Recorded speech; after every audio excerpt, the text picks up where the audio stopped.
이제 우리 옆 사람과 인사할까요? 우리 마라나타 주 예수여 어서 오십시오. 어서 오십시오. 어서 오십시오. 끝에가 좀 이상해요. 자, 신앙이 약해질 때는 부활신앙을 붙들라 라는 제목으로 말씀 증거하겠습니다. 지금 진짜 시간이 빨리 흘러가는 것 같더라고요. 지난주에 곰곰이 생각해 보니까 제가 작년에 그 강아지를 입양을 했지 않습니까? 벌써 1년 생일이 된 거예요. 그래서 사실 이게 데리고 오면 산책도 많이 시키고 뭐 잘해줘야 되는데 이빨도 잘 못 닦아주고 산책도 잘 못 시켜주고 좀 반성이 되더라고요. 그리고 또 후회되는 게 새끼 때 캐리어에 담아서 이제 나중에 여행할 때 훈련시킨다고 그 어린 것을 몇십 분씩 가둬놨거든요. 근데 여행은커녕 지금 훈련만 하고 지금 다니지도 못하고 있는데 요즘 생각하니까 생명을 바라보면서 미안한 생각이 들어요. 강아지를 봐도 이런데 여기 계신 우리 부모님들은 자녀들 보면은 과거 생각하면 막 너무너무 미안하고 안타깝고 그런 경우가 많겠다 이런 생각을 한번 해봤어요. 여러분, 전 다른 것보다도 이런 생명도 이제 나중엔 죽을 거 아닙니까? 제가 먼저 죽지는 않을 거 아니에요. 어쨌든 제가 먼저 죽을 텐데 이 성경에 보면은 전도서 같은 데 보면은 뭐 동물의 영혼은 땅으로 가고 인간은 위로 올라가고, 그러니까 성경에는 이 하나님만이 아시겠지만, 물론 하나님이 뭐 단체로 다 살려가지고 천국밭에 놔둘 수도 있겠지만 뭐 인간의 구원에 대해서는 아직 뭐 제대로 나온 게 없어서 우린 모르겠죠. 어쨌든 우리 인간에 한해서는 예수를 믿어야지 천국 가겠죠. 우리 주변에 여러분 자주 가는 식당, 뭐 세탁소 아저씨, 여러분 친척들 예수 안 믿으면 뭐 지옥 가겠죠. 오늘 본문 보면요, 부활한 예수님이 이게 도마를 만나시는 장면이에요. 여러분, 예수님의 죽음이 얼마나 충격이었을까? 거의 패닉. 여러분, 사랑하는 사람이 죽었을 때 여러분 그 충격 엄청나다고 하더라고요. 뭐 얼마 전 대선이 끝났지만요, 이런 가정을 한번 해봐요. 그 후보가 있으면 또 따르는 스태프들과 그 뭐 추종하는 사람들이 많을 거 아니에요, 어쨌든. 근데 자기가 따르던 지도자가 갑자기 죽었다. 역사적으로 보면 그런 경우 있거든요. 그러면 이건 말도 못할 정도로 이 패닉에 빠지는 거예요. 그러니까 예수님이 죽었다는 건 예수님을 따르는 모든 사람들에게 엄청난 패닉인 거예요. 정신 없는 거예요. 근데 우리 예수님은 참 마음이 좋으신 분이야. 패닉 상태에 빠진 제자들을 그냥 두고 바로 승천하지 않고 부활한 상태로 40일간 지상에서 머물렀다는 거예요. 그냥 빠이빠이 천국에서 만나보자 그날 아침 거기서, 이게 아니라 40일 동안 시공간을 넘으면서 이 방에 나타났다, 저 방에 나타났다, 이번엔 오늘 본문에는 도마한테 나타났다. 그리고 제일 먼저 나타난 사람이 누구냐면은 귀신 들렸고 세상에서 온갖 핍박받던 막달라 마리아가 울고 있는데 거기 딱 나타나셨다는 거예요. 그리고 12제자에는 속하지 않았는데 엠마오로 가는 제자, 얘는 글로바 부부로 봐요. 글로바랑 글로바 부부에게 보여주시고 심지어는 예수님의 부활을 믿지 않은 도마한테 보여주셨다는 거예요. 그러니까 여러분, 우리 예수님은요, 부활의 예수님은 삶의 혼돈에 빠지고 어찌할지 모르고 세상에서 핍박받고 연약한 우리들에게 그냥 두고 떠나시는 게 아니라 오히려 찾아와 주셔서 내가 새 힘을 가지고 살아가게 도와주시는 분이라는 거예요. 여러분, 오늘 본문의 주인공이 도마 아니에요? 도마? 제가 쓴 책 중에 한 2권 정도를 낸 출판사 이름이 도마의 길이에요. 도마의 길. 그 출판사 사장님이 저한테 이런 얘기를 해요. 제가 왜 이 출판사 이름을 도마의 길로 지었냐? 나도 평신도인데 평신도로서 내가 느낄 때는 한번 예수님을 좀 봤으면 좋겠다는 거예요. 예수님을 봤으면 좋겠다는 거예요. 현대인들이 다 그렇다는 거예요. 예수님을 좀 보지 않고는 참 믿기가 힘들 때가 많다는 거예요. 그래서 예수님을 보고 싶은 그 의심의 마음과 연약한 마음은 있지만 결국 예수님의 은혜로 말미암아 예수님이 직접 나타나셔서 격려하시고 결국 나중에 도마가 순교의 자리로 가거든요. 이런 순교의 자리까지 나아가고 싶다, 그런 마음으로 도마의 길이란 제목을 지었습니다 라고 얘기하는 걸 들었습니다. 우리는 이 세상 살 때 진짜 이 부활신앙이 중요하거든요. 여러분 힘들 때마다 여러분 마라나타를 좀 많이 부르세요. 마라나타 주 예수여 오시옵소서. 내일 출근할 때도 마라나타 주 예수여 어서 오시옵소서. 그러면요 신기해요. 이제 생명을 끊어야겠다 이게 아니라 이제 진짜 제대로 살아봐야겠다. 여러분 진짜 많이 착각하는 게 뭐냐면 부활신앙하면은 세상을 다 포기하는 것 같아. 그래서 위험 속에 막 자기를 던지려고 그래. 제가 같이 동역하는 우리 대만 준장이 이번에 굉장히 빠른 차를 샀어요. 250km 나갔는데 지난주에 리미트를 풀었대. 300km까지 나간대. 그래서 이제 저를 태워주겠다는데 그걸 타면 제가 부활이요 생명 되신 예수님을 바로 만나고 한국사 이렇게 빨리 왔니? 제가 300km로 왔습니다. 이럴 것 같아서 지금 계속 2주 동안 미루고 있어요. 응? 지금 출장 갔는데 내가 미루는 이유를 몰라요. 왜 목사님이 새 차를 탔는데 그걸 자꾸 안 타려고 그럴까? 200km로 타겠다는데 내가 그 차를 타서 천국에 가면 좋겠어요? 여러분 이 시대에요 종말론에 빠지는 사람들의 특징이 있어요. 이 세상에 아무 소망이 없는 거예요. 제가 92년도에 이제 입대를 했는데 그때 92년 재림설이 막 했어. 어마어마했어. 그래서 10월에 재림한다는데 나도 마음속에 재림 그냥 하고 싶더라고. 아이 뭐 이등병 아유 주 예수여 어서 오시옵소서 해가지고 이제 일병되기 전에 올라가면 좋은 거죠. 여러분 그런 생각 안 들어요?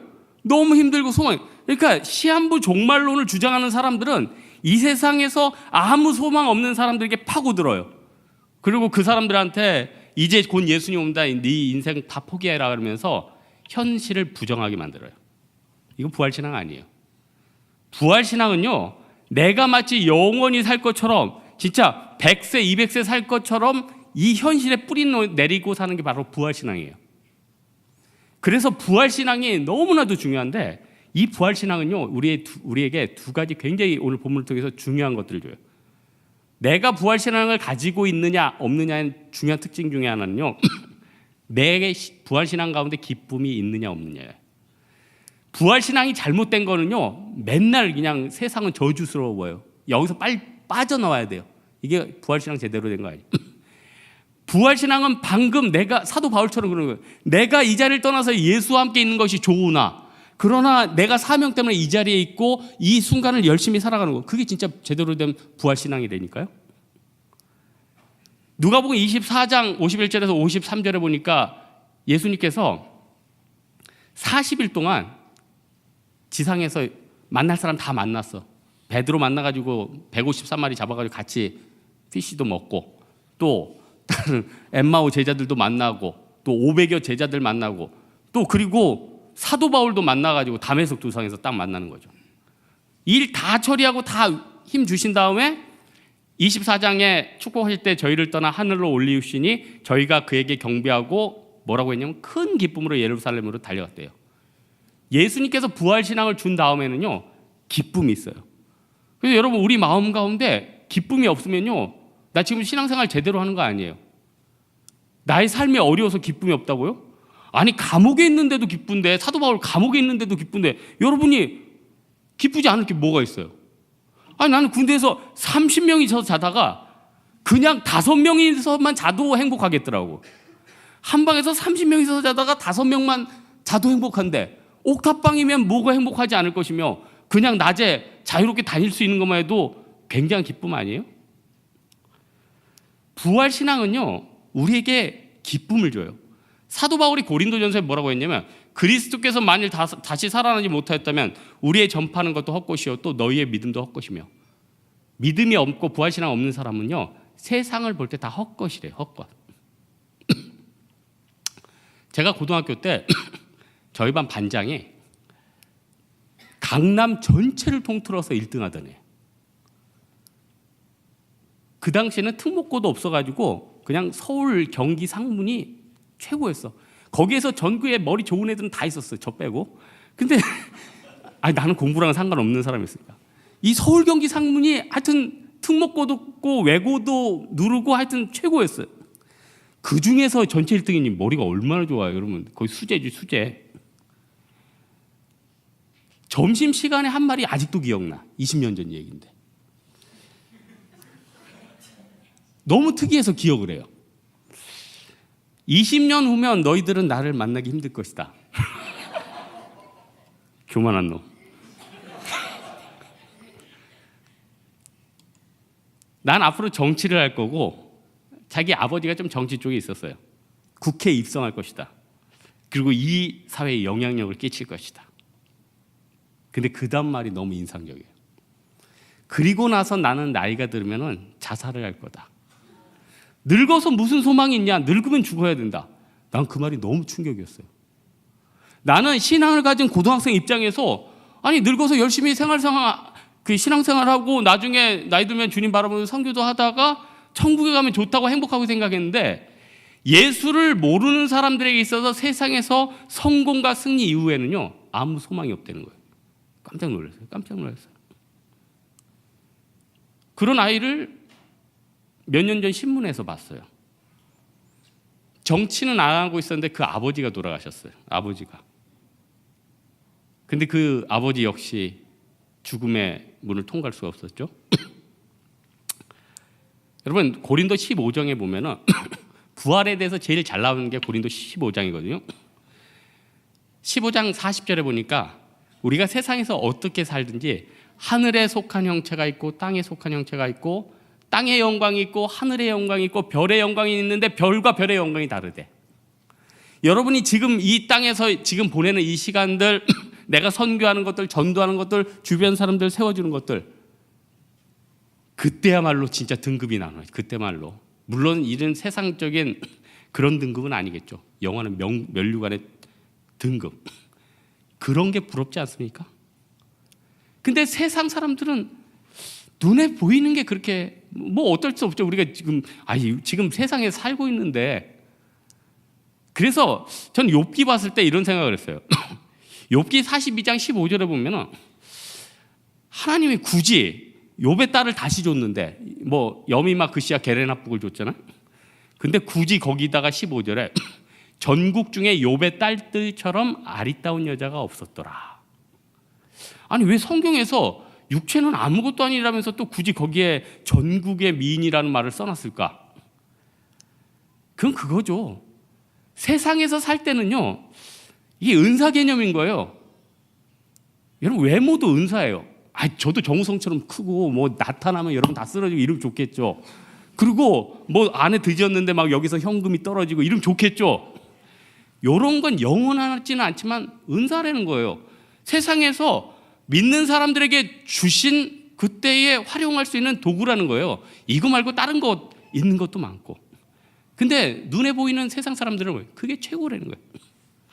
제가 이번 주에 너무 유치한 설문을 하나 봤는데, 이것도 설문이라고 누가 올려놨어요.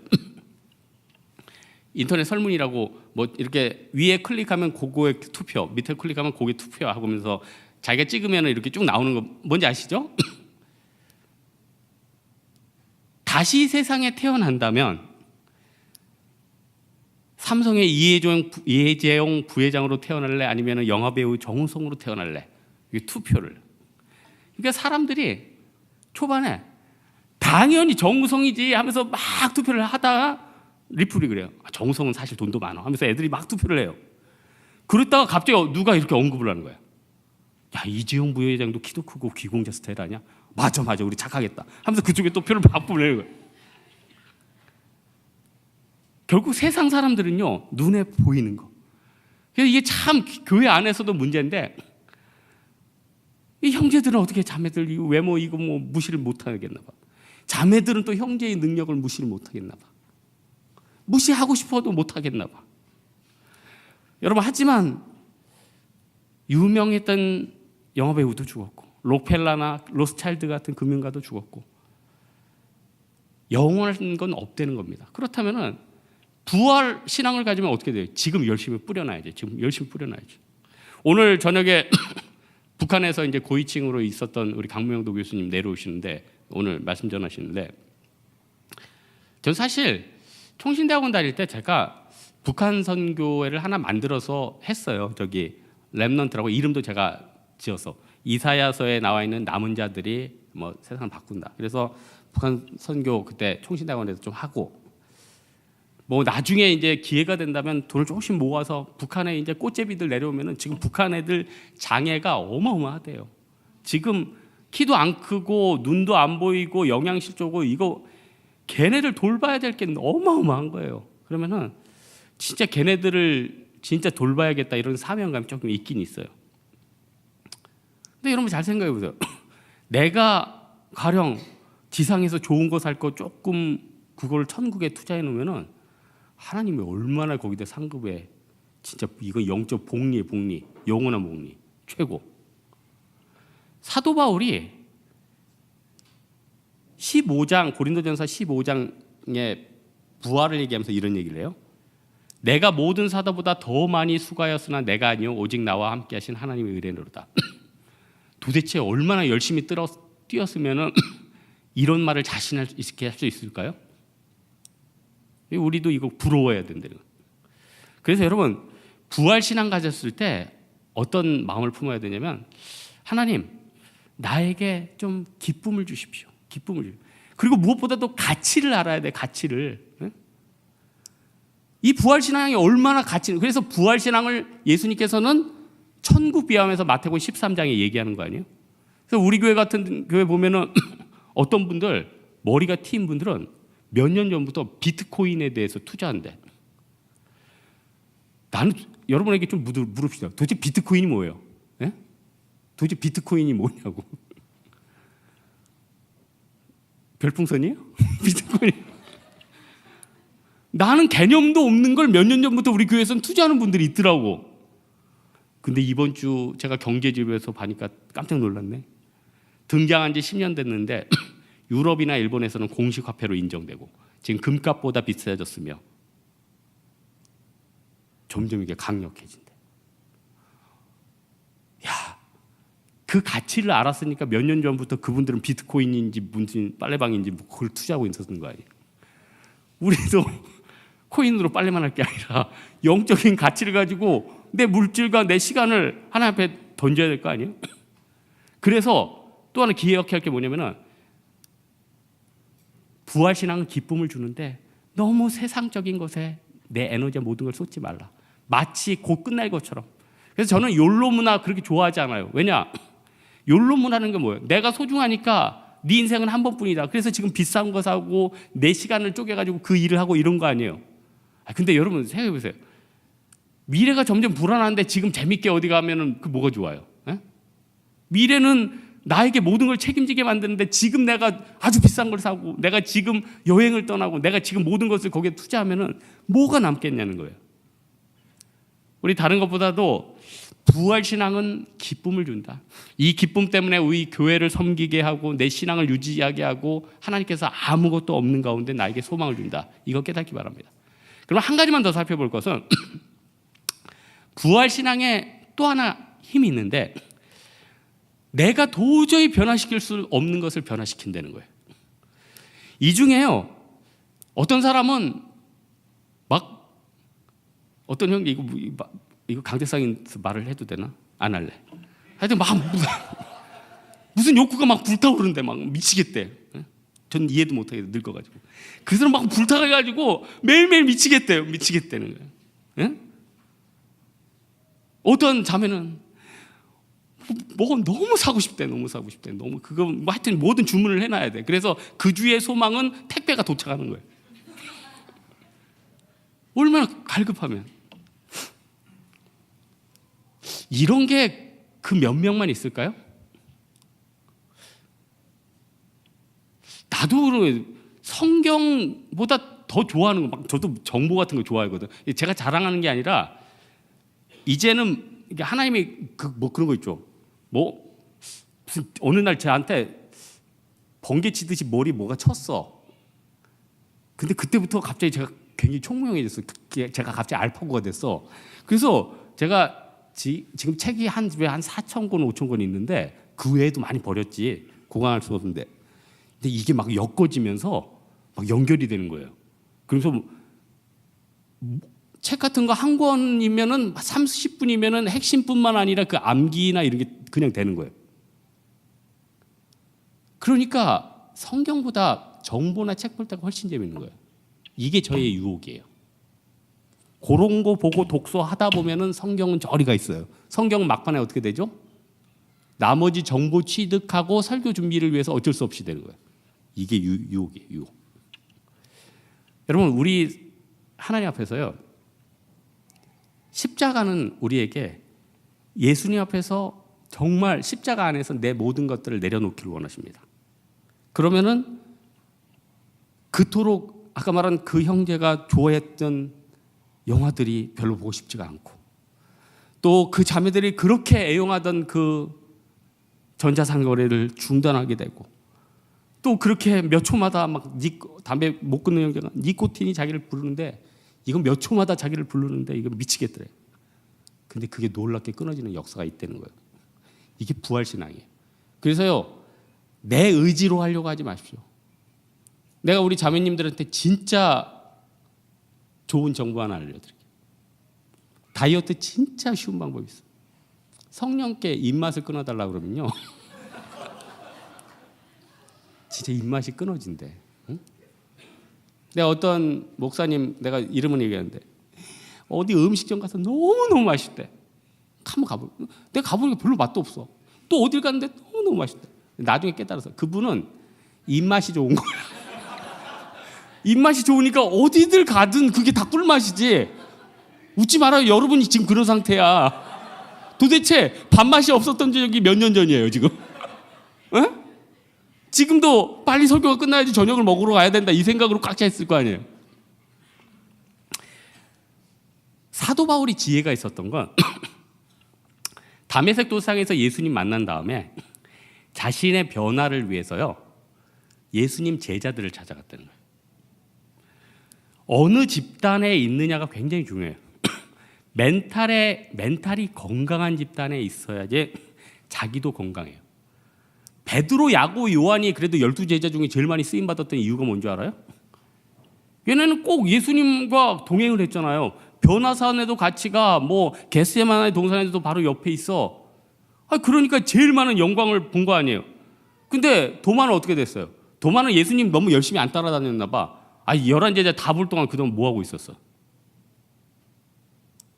진짜 도마 보면 너무 안타깝죠. 제가 누구 비난하는 건 아니고, 저는 이번 수련회 때 도대체 91번 표를 누가 가지고 있는지 아직도 궁금해. 그게 원래 TV 45인치 받는 분이거든요. 근데 하루 먼저 그냥 갔어요. 그분이 참 궁금해. 그리고 그분이 그걸 알았다면은 지금도 잠 못 자면서 안타까워서 할 거 아니에요? 도마가 그러지 않았을까요? 도마가? 내가 왜 그때 같이 없어가지고 믿음 없는 자의 표상이 돼서 이렇게 있는 것인가? 물론 믿음 없는 자도 예수님께서 나중에 희망을 주시고 소망을 주시고 또 나중에 인도에서 뭐 순교케 하시잖아요. 예수님은요, 도마도 버리지 않았어요. 찾아오셨잖아요. 그냥 벽을 뚫고 오셨어. 도마가 의심할까 봐. 아까 내가 잘못 본 게 아니지. 여러분, 이어령 씨가 그런 얘기했어요. 예수님이 찾아오셨는데, 딸도 찾아오셨는데, 딸이 암에 걸렸을 때 그런 글을 쓰셨어요. 내 지성이 너에겐 무슨 도움이 되며 내 수중의 돈은 하나의 군불에 지나지 않구나. 부활의 예수님 만나게 된 거죠. 오늘 요한 선생도 나중에 계시록 보면은 90세 넘어서 또 계시가 왔거든요. 그러면서 어떻게 돼요? 요한이 사랑의 사도로, 옛날엔 굉장히 총명한 사도였는데 요한이 막판에 변화된 게 뭐냐면 사랑의 사도가 됐어요. 그래서 여러분, 앞으로 주님께서 여러분을 변화시킬 그 진행은 끝나지 않았어요. 여러분, 앞으로 어떻게 변화될지 몰라요. 그동안 불 같았는데 이제 진짜 사랑의 사도로 변화될지 몰라요. 그동안은 밥 먹고 살기도 힘들었는데 여러분, 앞으로는 밥을 나눠주는 사람이 될 수도 있어요. 여러분, 그전에는 누구 밑에만 있었는데 이제는 많은 사람들을 거느릴 수 있는 사람이 될 수도 있어요. 이게 뭡니까? 변화의 능력이에요. 그러나 우리 예수님께서는 그 변화의 열매를 그냥 주시지는 않죠. 먼저 변화되기를 원해요. 먼저 변화되기를 원하신 거죠. 오늘 말씀의 결론을 맺겠습니다. 혹시 이 중에 너무 큰 빚 때문에 정말 힘든 분 계십니까? 또 관계 때문에 이제 막판까지 왔다 이런 분 계십니까? 혹시 이 중에 큰 병 가진 분 계신 분 계세요? 그러면요, 그분들을 놔두고 주님께서 부활하시는 게 아니에요. 도마처럼 예수님이 찾아오시죠. 그리고는 능력을 주시죠. 변화를 시켜주시죠. 그리고 도마에게는 순교의 자리로 나아가게 하고 베드로는 어떻게 됩니까? 내 양을 치르라고 사명을 주시죠. 그리고는 기쁨이 충만해서 예수님은 올라가게 되셨다는 겁니다. 세상에 아무리 힘들고 어려운 일이 있어도 이 부활신앙이 있으면 능히 기쁨 가운데 이겨낼 수 있고, 이 부활신앙이 있으면 나는 충분히 변화되고 충분히 복받을 수 있다, 이 믿음 가지고 나아가는 여러분 되기를 주님의 이름으로 축원합니다. 우리 한번 일어나서 찬양하겠습니다. 아무것도 두려워 말라.